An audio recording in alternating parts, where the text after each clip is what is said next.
The grand hall of King Morvain's palace was draped in crimson velvet, the scent of incense thick in the air. Outside, the city of Caldora slept under the heavy shadow of the fortress walls, oblivious to the horrors that unfolded within. But inside, candles flickered against walls painted with grotesque murals of past feasts, murals that seemed to mock reality. Tonight, the king's appetite would reach a level the court had never dared whisper about. Morvain, a man of immense stature with a crown that seemed too heavy even for his head, sat at the head of the longest table in the known world. His eyes glimmered with a mixture of delight and madness as the servants carried in the first course. The guests, mostly nobles who had survived decades of his tyranny, looked on nervously, unsure if tonight would be their last. This night, Morvain's voice echoed to the hall. "We celebrate life in its truest form." The word sent a shiver through the room. The celebration of life was a euphemism known to all in hushed whispers. No outsider could guess its true meaning. Yet every courtier knew. The king feasted on the flesh of the condemned. It began subtly. Servants brought trays of roasted meats, garnished with herbs that filled the hall with an intoxicating aroma. The nobles ate, their stomachs twisting in uneasy hunger. Yet when the final tray was brought in, the room fell silent. The dishes were different this time, larger, more grotesque, and far too pale. Eyes widened as the realization settled. Morvain's banquets were more literal than anyone could imagine.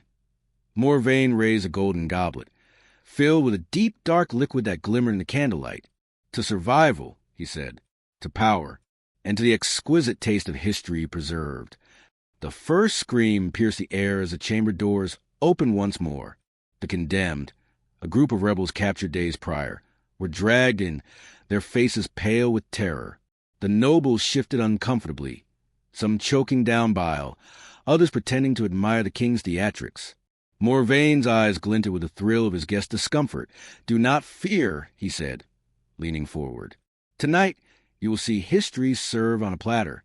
One by one, the guards forced the prisoners to kneel. Morvain circled them like a predator inspecting prey. When he stopped in front of a young man barely older than a boy, he smiled. "Your heart beats so wildly. Such vigor. Let us begin." The knives gleamed.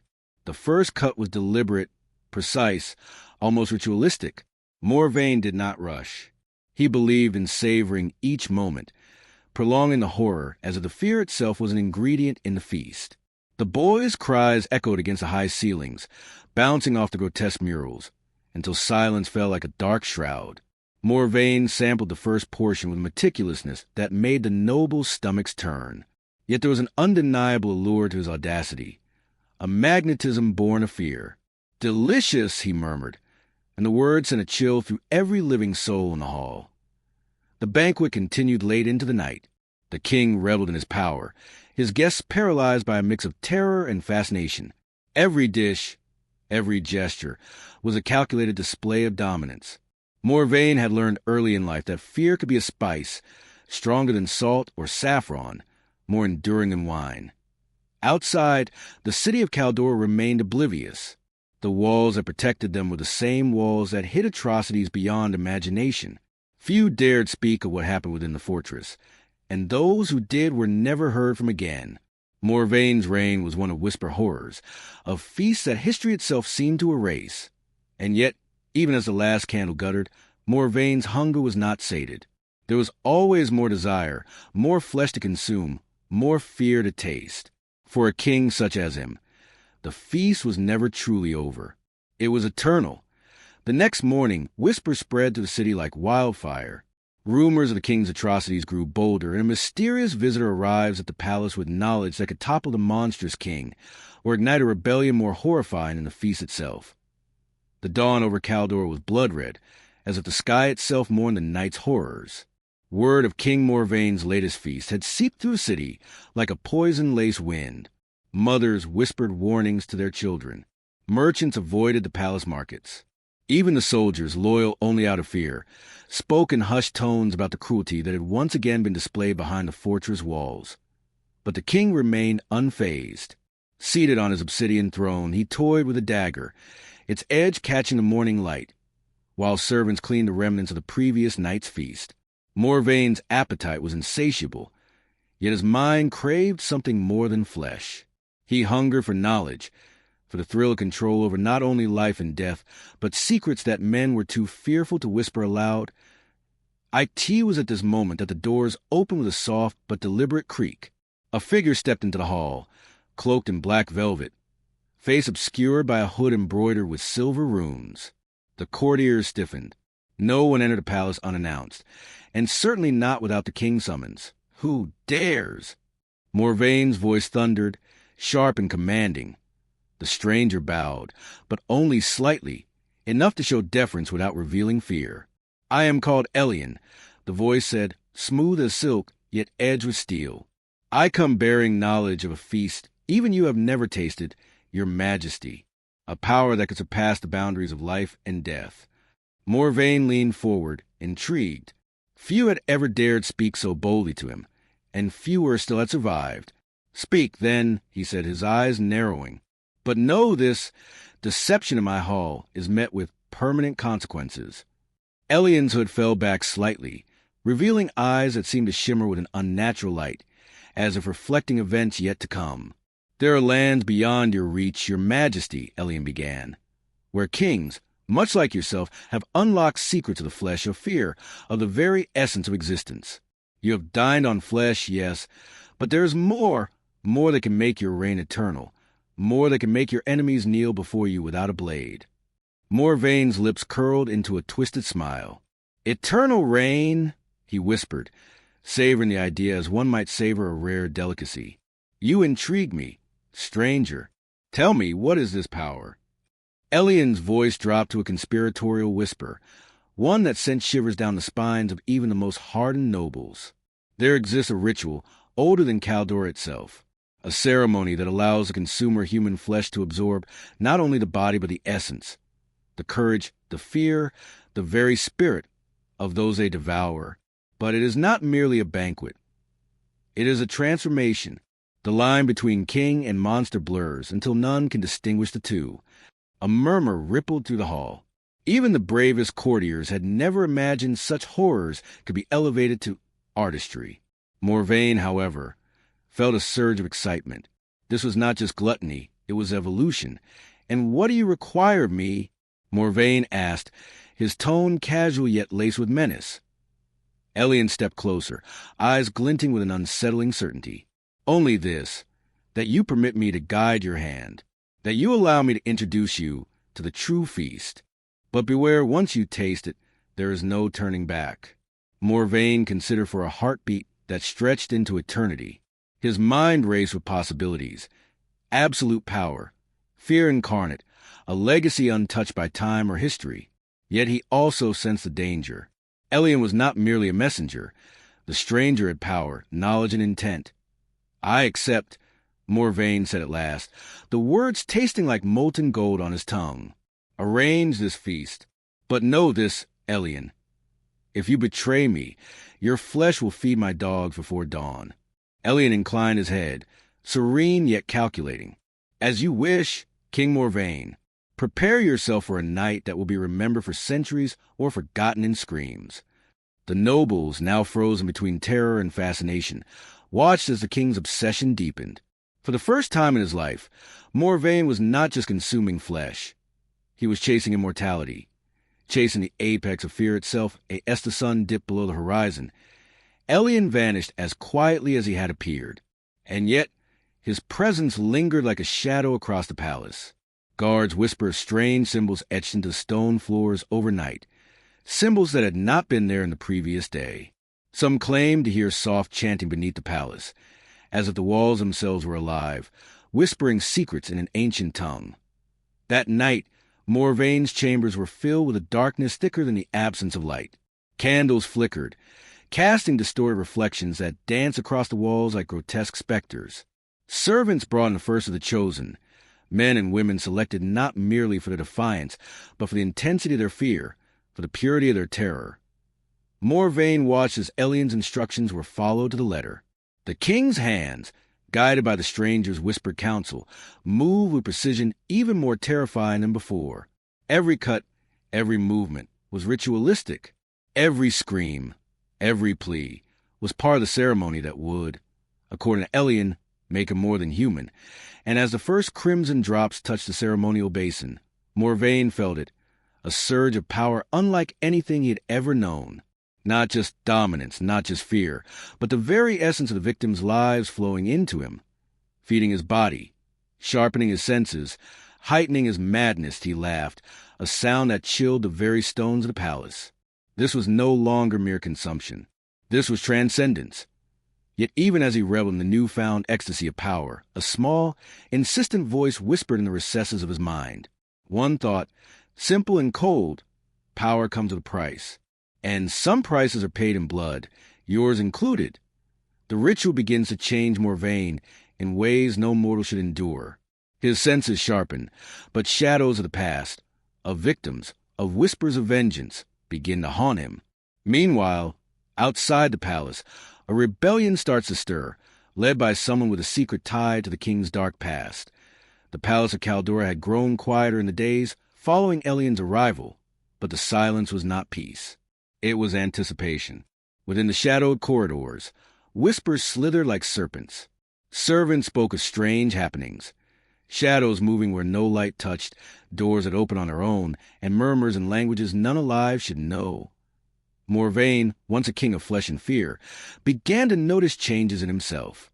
His eyes, once sharp and calculating, now saw more than they should. Every twitch of a noble's lip, every pulse of servant's fear, every tremor in the stone of the palace walls.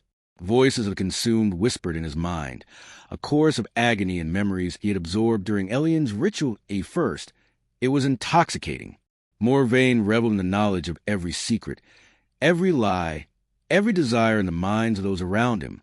He knew who betrayed whom, which courtier coveted another's wife, which servant hid coins in secret pockets. But soon, the whispers grew louder, the memories more vivid. Faces of the devoured appeared before him in the mirrors, eyes accusing, mouths frozen in eternal screams. He could taste them, feel their pain, and yet he hungered for more. Elian returned that night, appearing as if summoned by Morvain's own thoughts. "You are ready," the stranger said, voice low and velvety, curling around the edges of the king's sanity. "The next step is not mere consumption. It is assimilation. To become what you desire, you must absorb not only the flesh, but the very essence of fear itself, from those who would oppose you." Morvain's lips curled into a smile both cruel and eager. "Prepare the chosen," he commanded. Fear had become an addiction, more potent than blood or wine. "Tonight, I shall taste terror itself." The victims were brought forth, rebels captured in the outskirts of Caldora, men and women who had dared to murmur against the king in the streets. Their eyes widened in terror as they recognized the throne room, the same room where so many before them had vanished into screams. Morvain moved among them like a shadow, his touch leaving icy trails of dread. Each terrified heartbeat was a spice to the feast, every quiver of their lips a seasoning. The ritual began, and with it, the transformation accelerated. As he absorbed more than flesh, fear, anger, hatred. He felt his body shift. Muscles tightened, senses sharpened, and his mind stretched into a labyrinth of knowledge and madness. He could anticipate the movements of every guard, every noble, every creature in the palace. He was everywhere at once. Yet with this omniscience came an unbearable burden.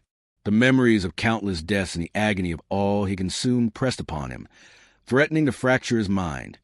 Meanwhile, outside the fortress, a rebellion began to take shape.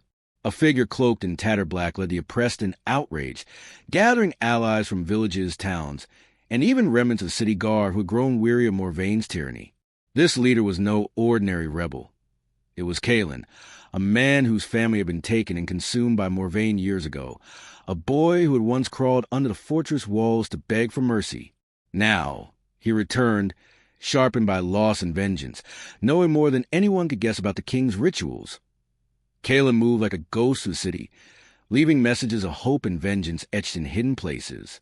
The people, inspired by whispers of a man who had survived the king's wrath and returned, began to rally. Torches flickered in windows. Daggers were hidden in the folds of coats. The air smelled of rebellion and the promise of reckoning. Back in the palace, Morvain sensed the stirrings. His newfound powers allowed him to feel unrest beyond the walls. Every whisper of discontent, every fearful glance in the city streets, resonated like a drumbeat in his mind. And yet, rather than fear, a darker thrill surged. Morvain had begun to crave challenge. He hungered not only for flesh but for chaos, for a test that might push the boundaries of his dark ascension. Elian observed him silently. "You are changing," the stranger murmured. "Soon, you may not be entirely human. But remember this, all power has its price, and even the strongest cannot escape the shadows they create." Morvain laughed, a sound that shook the throne room and made the candles dance as though in fear. Shadows in the corners seemed to lean closer, drawn to the power that radiated from him. He was no longer merely king. He was predator, plague, and legend rolled into one. And yet, somewhere deep within, the tiniest spark of caution flickered as the night deepened. The palace became a labyrinth of fear and ritual. The cries of the condemned echoed against the high ceilings, mingling with the whispers of consumed souls now trapped within Morvain's mind. Each scream strengthened him, sharpened him, until his body and spirit were a weapon unlike any the world had ever known. Outside, Kaelin prepared his army for the inevitable assault. He knew that the palace's walls could not be breached by force alone. The king's powers now exceeded mortal comprehension. But there was another way, a way to exploit the very essence of Morvain's new hunger, a weakness hidden in the depths of his obsession with fear. The city held its breath. The Predator and the Avenger were on a collision course, and neither would emerge unchanged. Morvain's transformation reaches a horrifying peak, blurring the line between man and monster. Meanwhile, Kaelin infiltrates the palace under the cover of night, setting in motion a deadly confrontation that could either destroy the king or consume everything in its wake. The moon hung low over Caldora, pale and cold, casting long, silver fingers across the palace walls. The city was eerily quiet, as if it sensed the storm about to descend within the fortress. Inside, King Morvain wandered his halls like a god among shadows, every step echoing with the whispers of the countless souls he had consumed. His senses, now sharpened beyond human limits, caught every movement, every tremor of fear. And yet, he did not detect the one presence that moved unseen. Kaelin, the man whose vengeance burned hotter than any fire in the world. Kaelin had studied the palace for months, memorizing the patterns of guards, the traps, even the rhythms of Morvain's obsessions. He moved like a shadow through the hidden corridors, silent as the wind, invisible to eyes attuned to fear, but not cunning. Every step was measured, every breath controlled. His goal was clear: reach the heart of the king's power and strike at the core of his darkness. Meanwhile, Morvain, intoxicated by his own metamorphosis, paced the throne room. His reflection in the polished obsidian floor seemed almost alive, whispering secrets of the past and future. He lifted a hand, and the shadows themselves obeyed, stretching toward him like loyal servants. "There is more," he murmured to himself. "More to devour, more to conquer, more to transcend." Elian appeared in the darkness, silent as a specter. "The one you fear most approaches," he said, voice like silk on steel. "Do not underestimate him. His hatred is a weapon as sharp as any blade." Morvain chuckled. "I do not fear him. He is but another morsel in the endless banquet of life. Let him come." Kaelin moved closer, reaching the inner sanctum where Morvain conducted his darkest rituals. The air grew heavier here, saturated with the essence of consumed lives and the metallic tang of ancient blood. Every step he took was a test of courage. The walls seemed alive, whispering warnings and temptations, threatening to betray him to the king's senses. Yet Kaelin pressed on, guided by memories of family, of lost innocence, of the faces of those who had suffered at Morvain's hands. Suddenly, the shadows around him twisted. Morvain's voice, amplified by the spirits of consumed, boomed from every corner. "You dare enter my domain? You dare to challenge me?" Kaelin froze, feeling the weight of hundreds of eyes upon him, eyes that had once known fear and death, now embedded in the king's very being. But he steeled himself. "I do not challenge you, monster," he whispered. "I come to end your reign of horror." Morvain stepped into view, transformed. His body was a grotesque blend of human and predator. Muscles rippled unnaturally, eyes glowed with supernatural light, and the air around him shimmered with the echoes of every soul he had consumed. "End me," he laughed, a sound that shook the stone walls. "You cannot end what has surpassed humanity. I am the feast, the fear, the shadow. I am eternal." Kalen raised a blade carved with sigils of protection and vengeance, its edge gleaming in the flickering candlelight. "No one is eternal," he said. "Not even monsters." The confrontation began. Morvain moved with terrifying speed, striking with claws sharpened by his rituals. Kalen dodged and weaved, relying on cunning and the knowledge of the palace's secret pathways. The battle was more than physical. It was a clash of wills. Every step, every strike, echoed with centuries of terror and vengeance. In the midst of the struggle, Kalen whispered an incantation he had learned from a scholar of forbidden arts, a spell meant to bind the essence of the consumed and disrupt the king's unnatural absorption. The shadows around Morvain writhed, twisting in pain and confusion. For the first time, the king faltered, his senses clouded by the dissonance of the trapped spirits. Elian watched silently, his expression unreadable. "The boy has courage," he murmured. "But courage alone is not enough to end a king who has become more than man." Morvain roared, fury and fear mingling in his supernatural form. He lashed out, smashing pillars and sending chandeliers crashing to the floor. Yet Kalen pressed forward, moving with a singular purpose fueled by grief, rage, and hope. Each strike of his blade, each chant, chipped away at the king's control over the shadows that gave him power. The palace itself seemed to tremble as the duel escalated. Stone cracked, walls groaned, and the echoes of centuries-old screams mingled with the present. Kalen realized that this confrontation was not merely for survival. It was a test of the very limits of fear and vengeance. Finally, Kalen reached the inner sanctum, the room where Morvain's rituals were most potent. He drove the blade into the ceremonial basin, disrupting the flow of absorbed energy. A wave of psychic resonance exploded outward, shaking the king violently. The whispers of the consumed souls, once tools of Morvain's dominance, now surged against him like a tidal wave, clawing his mind. Morvain screamed, a sound that was not entirely human, as the power he had amassed for decades turned against him. The shadows writhed, twisting into monstrous forms, and the palace seemed to convulse under the strain of unleashed magic. Kalen, panting and bloodied, realized that the battle had only begun. The king was not dead, nor entirely mortal, nor fully human.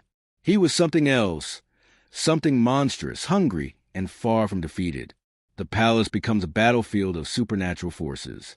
Morvain's monstrous transformation reaches its peak, threatening to consume the city itself.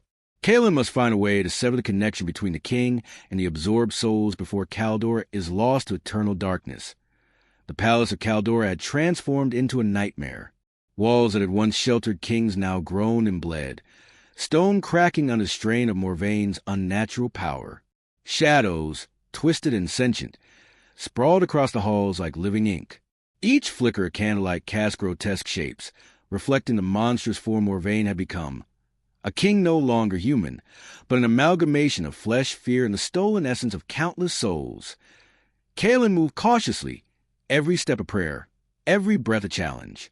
The sigils he had inscribed along the floors glowed faintly, offering him protection against the psychic onslaught that pulsed from Morvain's heart. But protection alone was not enough. He needed to disrupt the king's connection to the consumed souls before they fully merged with him, or the city, and perhaps the world, would fall into darkness forever. To Morvain's laughter echoed through the halls, a cacophony of voices that were not entirely his own. "Do you feel it, Kalen?" he boomed, eyes glowing with a sickly, unnatural light. "The power of every life I claimed, the essence of fear itself? I am no mere man. I am a feast beyond imagination." The shadows shifted, curling around him like serpents, responding to his will. They lunged at Kalen, clawing and whispering, their voices a chorus of screams that threatened to shatter his sanity. But Kalen held firm. He had come too far to falter now. Drawing upon every ounce of courage, every memory of loss and vengeance, he began a ritual of his own, one that sought to sever the psychic bonds that anchored Morvain's monstrosity to the souls he had devoured. The clash was not of swords alone. Psychic energy crackled in the air, bending light and warping reality. Shadows twisted violently, the screams of consumed echoing in every corridor, merging with Morvaine's own roar.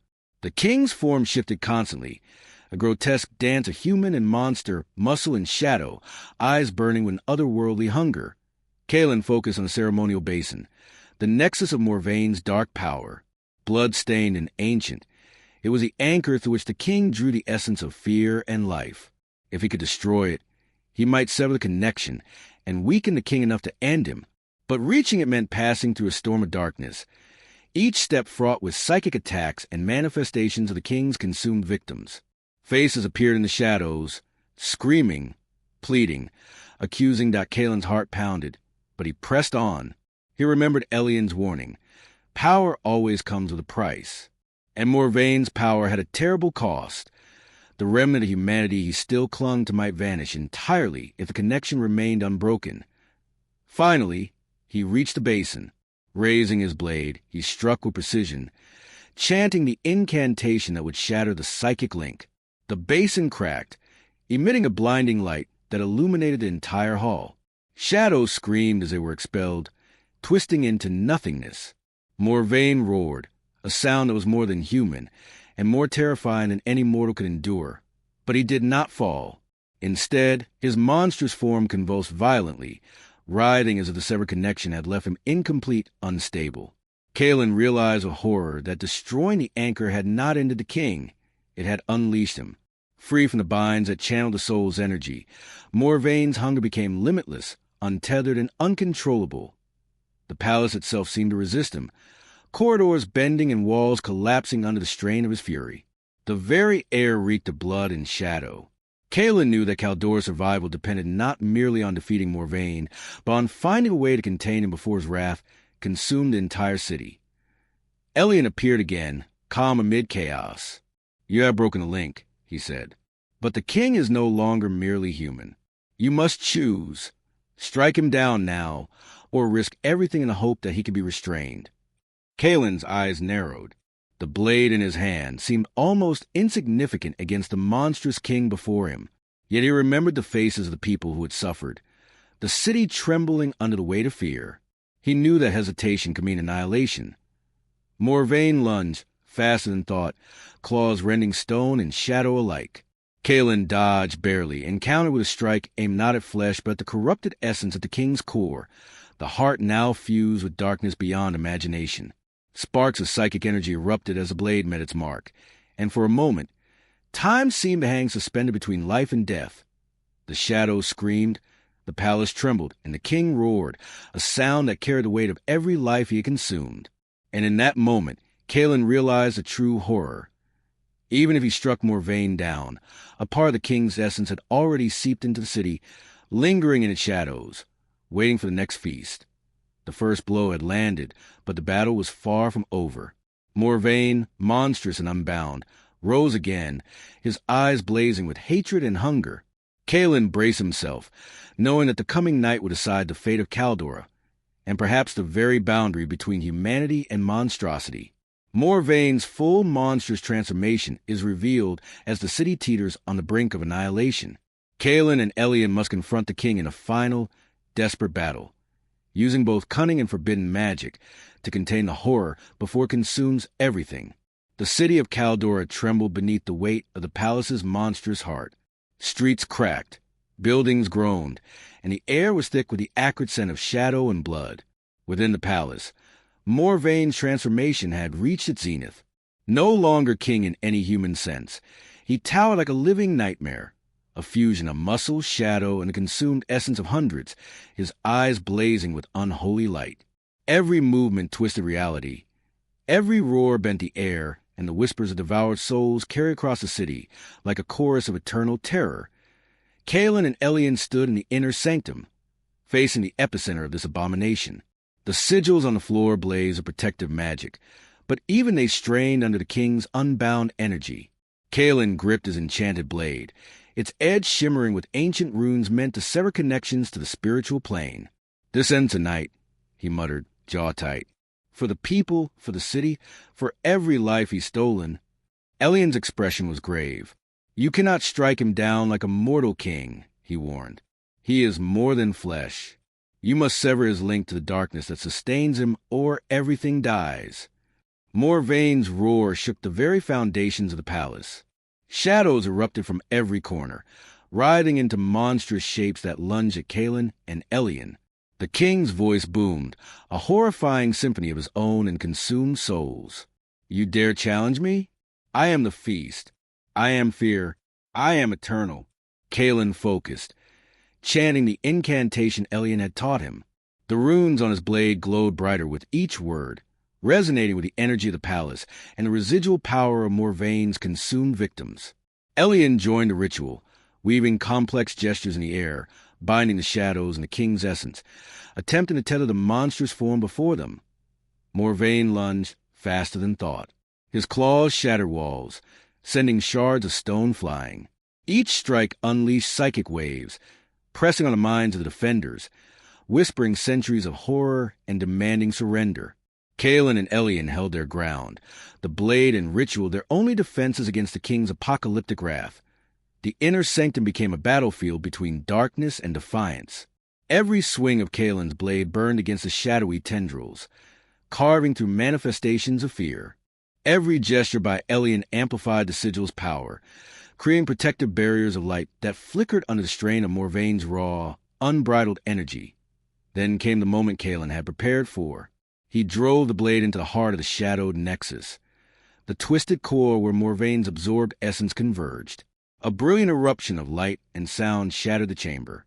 Shadows screamed as if alive, curling in agony before dissipating into nothingness. The king convulsed, monstrous form bending, reshaping, as the stolen essence fought against the severing ritual. Now, Kaelin! Elian shouted. Bind him with every ounce of strength. Kaelin chanted, the runes flaring with blinding brilliance. The shadows clawed at him, whispering promises and threats, yet he held firm. Morvaine shrieked, a sound that was part human, part monstrous, part otherworldly, resonating through every stone of the palace and across the city streets. The ground shook, buildings cracked, and Caldor itself seemed to groan under the weight of the battle. The ritual reached its climax. The king's form began to falter, the monstrous fusion of flesh and shadow writhing uncontrollably. His eyes, blazing with unnatural light, met Kaelin's. For a brief moment, the faintest trace of the man who had once ruled with cruelty lingered within the beast. Then, with a final roar that shook the heavens, the king's body convulsed, shadow and flesh tearing apart in a violent explosion of energy. Silence followed. The palace was in ruins, smoke rising from shattered walls, scorched stone and broken columns. Kaelin and Elian stood amidst the debris, bruised, bloodied, but alive. The shadows that had haunted the halls were gone, leaving only the echoes of the victims' whispers, a faint reminder of the horror that had been contained. Kaelin dropped to his knees, exhaustion and relief overwhelming him. Is it over? He whispered. Elian looked at him, eyes solemn. The king is no more, but the darkness leaves a mark. Caldor has been spared, but the cost is forever etched into its history. The feast is ended, yet the memory lingers, reminding all who survive that some horrors transcend even death. Outside, the city slowly awoke from its nightmare. Survivors cautiously emerged from hiding, witnessing the ruins of the palace and realizing that the tyrant who had haunted their lives was gone. Yet in every shadow, in every flicker of candlelight, a faint whisper reminded them of the darkness that had nearly consumed them all. Kaelin sheathed his blade, worn but resolute. We've won the battle, he said softly, but the war against fear against monsters is never truly over. Elian nodded, vanishing into the ruins as silently as he had appeared, leaving Kaelin alone to witness the aftermath. The king's reign of terror was finished, but the scars remained, etched into the hearts of the people and the stones of the city alike. Caldor would rebuild. Life would return to its streets, laughter to its homes. But the tale of the king who feasted on flesh, and the boy who dared to end him, would echo through generations. And somewhere in the shadows, the faintest trace of Morvaine's essence lingered, a reminder that darkness, once tasted, is never fully gone. Years later, whispers of the king's dark essence return. Caldor seems at peace, but shadows stir in forgotten corners. Kalen must confront the legacy of Morvaine's horror one last time, revealing the terrifying truth of what truly feeds on fear. Years had passed since the palace of Caldor fell into ruin. The streets had been rebuilt, laughter returned to homes, and children played beneath walls that still bore faint scars of the king's wrath. The city, it seemed, had healed.